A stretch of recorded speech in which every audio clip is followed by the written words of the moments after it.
نحمده ونصلي على رسوله الكريم أما بعد فأعوذ بالله من الشيطان الرجيم بسم الله الرحمن الرحيم رب اشرح لي صدري ويسر لي أمري واحلل عقدة من لساني يفقهوا قولي رب يسر ولا تؤسر وتمم بالخير اللهم إنا نسألك علما نافعا ورزقا طيبا وعملا متقبلا اللهم فقهنا في الدين آمین۔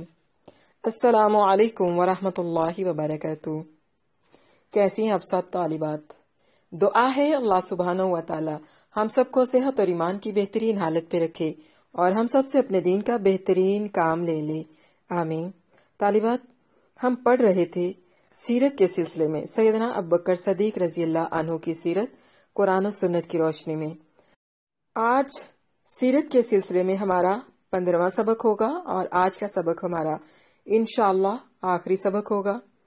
اس کے بعد دورہ قرآن کا آغاز ہو جائے گا 15 شعبان سے، تو جو سیرت کی کلاس ہے اس کو 1 ماہ کے لیے چھٹی دے دی جائے گی اور پھر عید کے بعد ہم انشاءاللہ شروع کریں گے بإذن اللہ بشرط زندگی سیرت سیدنا عمر فاروق رضی اللہ عنہ قرآن و سنت کی روشنی میں۔ تو آئیے اپنے آج کے سبق کا آغاز کرتے ہیں۔ پچھلے سبق میں ہم نے دیکھا کہ کس طرح سیدنا ابوبکر صدیق رضی اللہ عنہ نے قرآن کریم کی جمع و تدوین کی۔ آج کا سبق اختتامیہ سبق ہے اور یہ اداس کر دینے والا ہے۔ سیدنا ابوبکر صدیق رضی اللہ عنہ کی وفات۔ موت کو یاد کرتے ہوئے سیدہ عائشہ صدیقہ رضی اللہ عنہا بیان کرتی ہیں کہ جب میرے والد محترم سیدنا ابوبکر صدیق رضی اللہ عنہ بخار میں مبتلا ہوئے تو وہ کہنے لگے کل امرئ مصبح فی اہلہ والموت ادنی من شراک نعلہ۔ ہر شخص اپنے گھر والوں میں صبح کرتا ہے اور موت تو اس کے جوتے کے تسمے سے بھی زیادہ اس کے قریب ہے۔ بخاری شریف کی یہ روایت ہے، اس کا نمبر ہے 3926۔ موت کی بے ہوشی کا تذکرہ۔ سیدہ عائشہ صدیقہ رضی اللہ عنہا بیان کرتی ہیں کہ جب میرے والد محترم بیمار تھے تو میں نے یہ شعر پڑھا من لا یزال دمعہ مقنعا فإنہ لا بد مرۃ مدقوق۔ جس شخص کے آنسو زندگی بھر نہ نکلے ہوں، ایک دفعہ تو اس کے لیے بھی لازمی ہے کہ اس کی آنکھوں سے آنسو رواں ہو جائیں۔ یہ شعر سن کر سیدنا ابوبکر صدیق رضی اللہ عنہ نے فرمایا لیسا کذالک ای بنیۃ ولکن جاءت سکرۃ الموت بالحق ذالک ما کنت منہ تحید۔ ایسے نہیں اے بیٹی، بلکہ یوں کہو وجاءت سکرۃ الموت بالحق ذالک ما کنت منہ تحید۔ سورۃ قاف کی آیت نمبر 19۔ اور موت کی بے ہوشی حق کے ساتھ آئے گی، یہ ہے وہ حق جس سے تو بھاگتا تھا۔ سیدنا سلمان فارسی رضی اللہ عنہ کو وصیت کرتے ہوئے سیدنا سلمان فارسی رضی اللہ عنہ بیان کرتے ہیں دخلت علی ابی بکر فی مرادہ، کہ میں حضرت ابوبکر صدیق رضی اللہ عنہ کے پاس ان کے آخری مرض میں ان کی تیمارداری کے لیے گیا تو میں نے عرض کیا فقلت یا خلیفۃ رسول اللہ صلی اللہ علیہ وسلم، اے خلیفہ رسول صلی اللہ علیہ وسلم، عہد الیہ عہدن، میرے ساتھ کوئی عہد کر لیجئے، فإنی لا اراک تعہد الی بعد یومک ھذا شیئا، میرا خیال ہے کہ شاید آپ آج کے بعد مجھ سے کوئی عہد نہیں لے سکیں گے۔ یعنی آپ رضی اللہ عنہ کی یہ بیماری مجھے آخری بیماری نظر آ رہی ہے۔ یہ سن کر سیدنا ابوبکر صدیق رضی اللہ عنہ نے کہا ہاں اے سلیمان، یقیناً عنقریب بہت زیادہ فتوحات ہوں گی، تو یاد رکھ میں اس مال غنیمت میں سے تیرے لیے تیرا حصہ اس سے زیادہ نہیں جانتا جس سے تو اپنا پیٹ بھرے یا جو تو اپنی کمر پر لا دے، اور تو جان لے کہ جو مسلمان شخص 5 نمازیں پڑھے تو وہ یقیناً اللہ کی حفاظت میں ہوتا ہے، اور تو کسی بھی ایسے آدمی کو ہرگز قتل نہ کرنا جو اللہ کی حفاظت میں ہو، ورنہ اللہ تجھے اوندے منہ جہنم میں داخل کرے گا۔ خلیفہ رسول کے گھر کا اثاثہ۔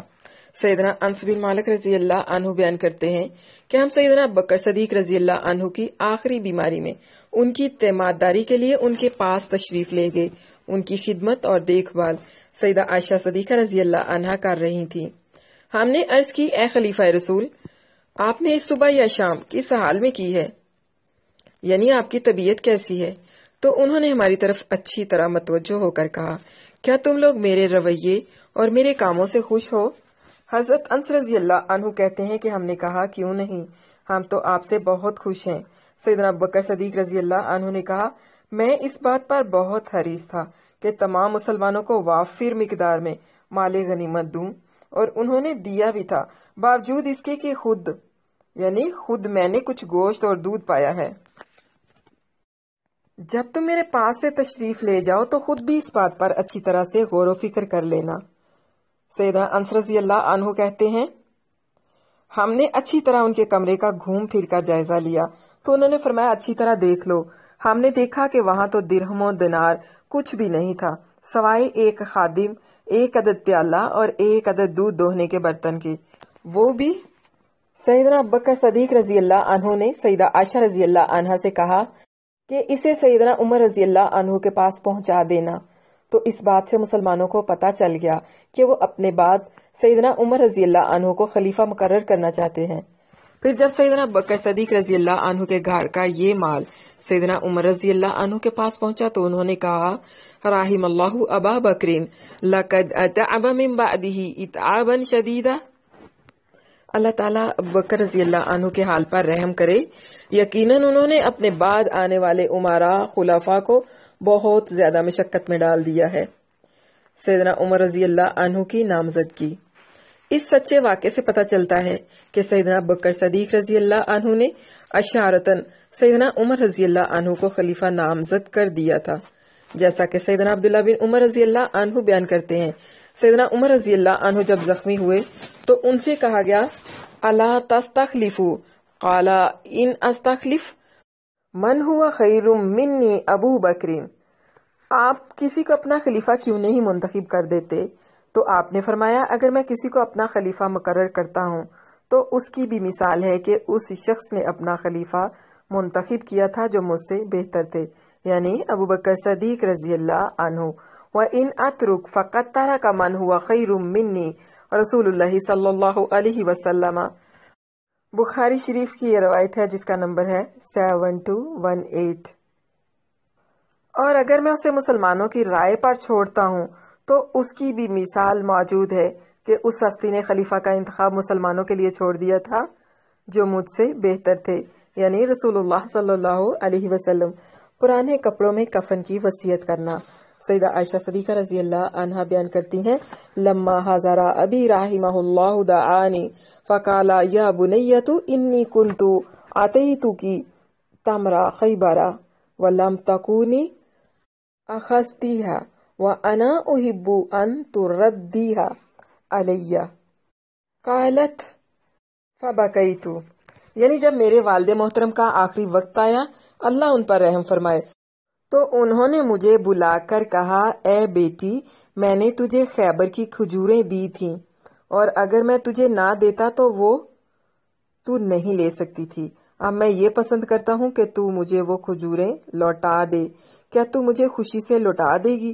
تو حضرت عائشہ صدیقہ رضی اللہ عنہا بیان کرتی ہیں، کہتی ہیں فبکیت، میں رونے لگی اور کہا، ثم قلت، پھر کہا، غفر اللہ لک یا اباتی، ابا جی اللہ تعالیٰ آپ کو معاف کرے، واللہ لو کان خیبر ذہبا جمیعا لارددتها علیک، اللہ کی قسم اگر سارا خیبر سونے کا ہوتا اور میری ملکیت میں ہوتا تو میں وہ بھی ضرور آپ کو لوٹا دیتی، یہ تو کھجوریں ہیں۔ انہوں نے کہا، اے بیٹی، یہ اللہ کی کتاب کی بنا پر ہے۔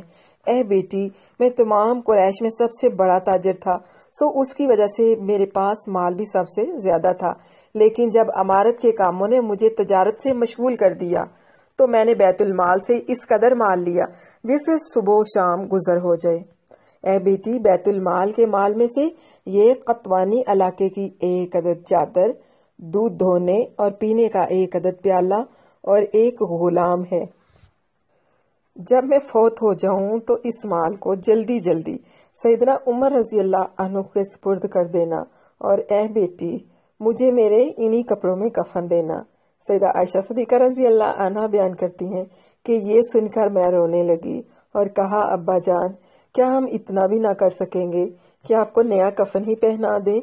تو سیدنا ابوبکر صدیق رضی اللہ عنہ نے کہا اے بیٹی اللہ تجھے معاف کرے، کفن تو نیا ہو یا پرانا یہ تو پیپ اور خون کی نظر ہو جائے گا۔ سیدہ عائشہ رضی اللہ عنہا بیان کرتی ہیں جب میرے والد محترم فوت ہو گئے تو یہ چیزیں میں نے سیدنا عمر رضی اللہ عنہ کے پاس بھجوا دیں تو انہوں نے کہا ام المؤمنین اللہ تعالیٰ آپ کے والد پر رحم کرے، یقیناً وہ یہ چیز بہت پسند کرتے تھے کہ کسی اعتراض کرنے والے کو اعتراض کا کوئی موقع ہی فراہم نہ کریں۔ اس صحیح واقعے سے پتہ چلا کہ سیدنا ابوبکر صدیق رضی اللہ عنہ کے پاس بیت المال کے مال میں سے کچھ بھی نہیں تھا، اور جو کچھ بقدر ضرورت تھا وہ بھی انہوں نے فوت ہونے سے پہلے بیت المال میں واپس کرنے کی وصیت کر دی تھی۔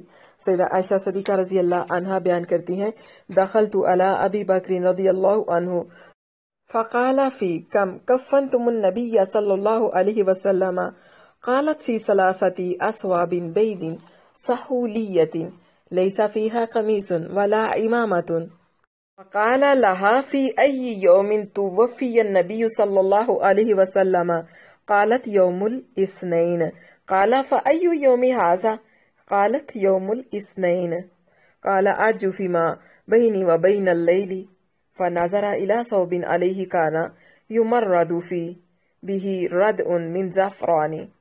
یعنی حضرت عائشہ صدیقہ رضی اللہ عنہا بیان کرتی ہیں کہ میں اپنے باپ حضرت ابوبکر صدیق رضی اللہ عنہ کے پاس ان کی مرض الموت یعنی اس بیماری میں جس میں آپ رضی اللہ عنہ کی موت واقع ہوئی تھی ان کے پاس آئی تو انہوں نے پوچھا تم لوگوں نے نبی کریم صلی اللہ علیہ وسلم کو کتنے کپڑوں میں کفن دیا تھا؟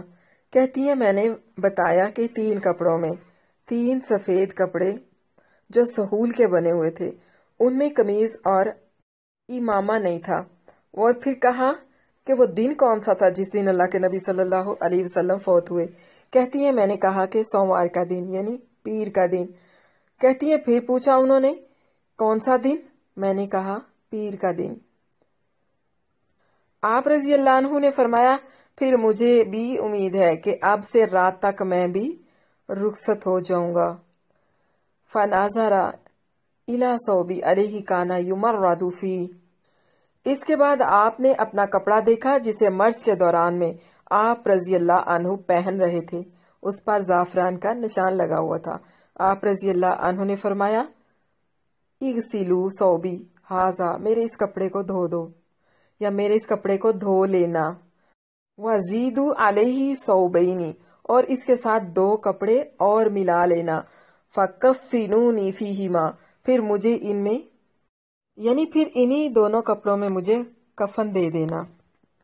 حضرت عائشہ صدیقہ رضی اللہ عنہا کہتی ہیں میں نے کہا یہ تو پرانا ہے، تو آپ رضی اللہ عنہ نے فرمایا زندہ آدمی نئے کپڑے کا زیادہ مستحق ہے مردہ آدمی سے، یہ تو پیپ اور خون کی نظر ہو جائے گا۔ پھر منگل کی رات کا کچھ حصہ گزرنے پر آپ رضی اللہ عنہ کا انتقال ہو گیا اور صبح ہونے سے پہلے آپ کو دفن کر دیا گیا۔ 63 سال کی عمر میں آپ رضی اللہ عنہ کی وفات۔ سیدنا انس بن مالک رضی اللہ عنہ بیان کرتے ہیں مسلم شریف کی یہ حدیث ہے، کتاب الفضائل، اور حدیث کا نمبر ہے 2348۔ سیدنا انس بن مالک رضی اللہ عنہ بیان کرتے ہیں قبض رسول اللہ صلی اللہ علیہ وسلم وهو ابن 63، یعنی جب اللہ کے نبی صلی اللہ علیہ وسلم کی وفات ہوئی تو آپ صلی اللہ علیہ وسلم کی عمر مبارک 63 سال تھی، اور جب حضرت ابوبکر صدیق رضی اللہ عنہ کی وفات ہوئی وهو ابن 63، تو آپ رضی اللہ عنہ کی عمر بھی 63 برس تھی، عمر وهو ابن 63، اور جب حضرت عمر رضی اللہ عنہ کی وفات ہوئی تو آپ رضی اللہ عنہ کی عمر بھی 63 سال تھی۔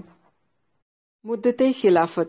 سیدنا ابوبکر صدیق رضی اللہ عنہ کی مدت خلافت کے بارے میں سیدنا سفینہ رضی اللہ عنہ بیان کرتے ہیں امسک علیک ابا بکر سنتین، ابو داؤد کی یہ روایت ہے کتاب السنہ، اور حدیث کا نمبر ہے 4646۔ سنن ترمذی میں اس کا نمبر ہے 2226، ابن حبان میں اس کا نمبر ہے 6943،